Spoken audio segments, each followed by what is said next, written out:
Hey guys, it's Tuesday, April 7th. We're diving into Matthew 23 today.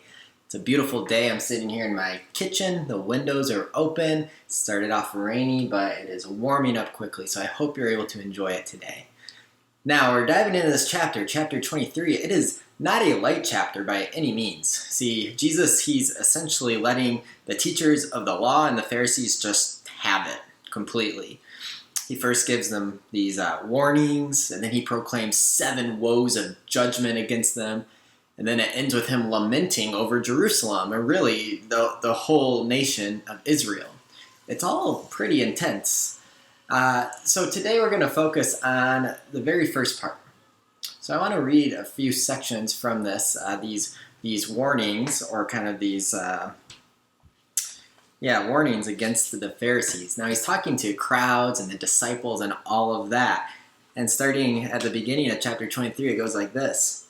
Jesus said to the crowds and to his disciples, "The scribes and the Pharisees sit on Moses' seat. So do and observe whatever they tell you. They're in a position of authority over these people, so listen to what they say," is what Jesus is saying here. "But do not do the works they do. See, for they preach, but they do not practice. They tie up heavy burdens that are hard to bear, and they lay them on people's shoulders. But they themselves are not willing to move them with even a finger. They do all their deeds to be seen by others. For they make their..." We'll skip ahead to verse 11 here. "The greatest among you shall be a servant. Whoever exalts himself will be humbled, and whoever humbles himself will be exalted." Kind of reminds you of Christ, right? He humbles himself even to the cross, and he was lifted up high. "But woe to you, scribes and Pharisees, hypocrites, for you shut the kingdom of heaven in people's faces." Ooh, those are harsh words. See, the very first warning, I see Paul would have been walking outside. Hi, Paul. Probably watch this later. Good to see you, Paul. It's a beautiful day. So, some strong words there from Jesus, right? And that very first warning he gives to the crowds about them. We've heard it a lot in our lives in different ways. It's to practice what we preach. You talk the talk, but do you walk the walk? He calls the Pharisees out here saying that you preach, but you do not practice. You expect others things that you yourself are unwilling to do. And then he goes on to say that they create all these heavy burdens for others to carry, but they themselves are not even willing to lift a finger. You ever known anyone like that? Who you're doing this big project together and they just sit back and they just watch while you sweat? Oh, that's not a good feeling. They do all their deeds then to be seen by others. So the things they do end up doing, they do it for the recognition or the approval of others, not for the right reasons. And then he goes on to talk about how important humility is in our faith, in serving, and in leading. He soon shifts to the woes, and he proclaims these over the scribes and the Pharisees. He calls them hypocrites. Hypocrites. Now, the cool thing about these 7 woes, I guess they're not cool. Interesting thing about these 7 woes is that they provide a very interesting contrast to the very first 7 blessings, the Beatitudes, and the Sermon on the Mount. So if you have extra time, which I know you do, because what else are you doing? Go ahead and flip back to Matthew 5 and compare those Beatitudes to these 7 woes in this chapter. It's really quite interesting. But to sum up what Jesus is saying about the Pharisees here, he says they don't practice what they preach. They create a ton of work for others, but they themselves never step in to help. And whenever they do things, it's to be seen by others. They lack humility, and then he calls them hypocrites.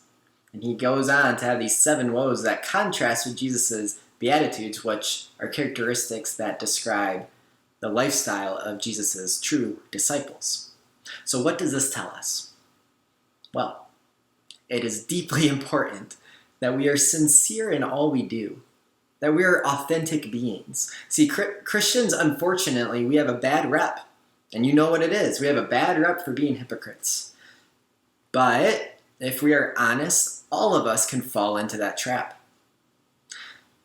For me, these warnings deeply inform how I want to live and how I want to lead. In fact, to share kind of a little behind the scenes look for you, part of my own personal leadership philosophy that I've kind of crafted, it was actually formed out of this passage.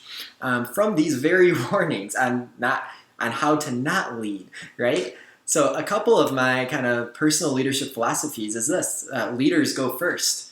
Leaders go first. That's why they're called the leaders. They're in the lead. You never ask anything of anyone that you yourself are not willing to do. Similar to that, it's step in and step up. There's no task that is beneath you. For when we consider Jesus Christ, I mean, the man washed his disciples' feet. There's nothing beneath him, so there's nothing beneath me. I will lead by serving others. The next is to be humble in all you do. It's not about me. It's all for God, who remained humble all the way to death on a cross. None of this is about me. And it's Christ working through me. So be humble in all you do. And then finally, stay true to who you are in Christ. Stay true to who he's made me to be, to the values that I hold dear, because nothing is worth letting go of those things. Those are some of my own personal leadership philosophies I've crafted from this, and I think they're helpful for all of us to pay attention to these warnings Jesus gives the Pharisees, because unfortunately, if we're not diligent, we can fall into our sin tendencies, which are all focused on self, and very similar to these Pharisees and teachers of the law. We can quickly become hypocritical. We can say a lot of things while not living them out. We can be judgmental. We can expect others to do all the work and not do any of it ourselves. So a few questions for you to consider. Really, just consider these warnings here that are listed. Consider the shortcomings and the failings of the Pharisees. And how do they speak to you in your life today?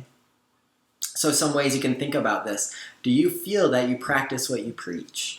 Or do you carry your own weight when you're working with others? You know, according to your abilities, we all can't all do the same things, but do you pull your weight as much as you're able to? How is your humility these days? Are you still a humble being, or has pride started to creep in a bit? And then, does your life resemble what you believe? So your values, who you are created in Christ, are you authentic to that? Are you true to who you are and allow others to see that? Or do you try and project a false sense and do things simply for others to see you? So I'd love for you to consider these areas, identify them, and maybe even work through crafting your own personal core values if that is an exercise you haven't done before. I found it incredibly helpful for me to give me kind of guardrails on how to live my life, and I encourage you to do the same. Hope you all have a wonderful rest of the day. We'll see you tomorrow on Wednesday. Thanks. Bye.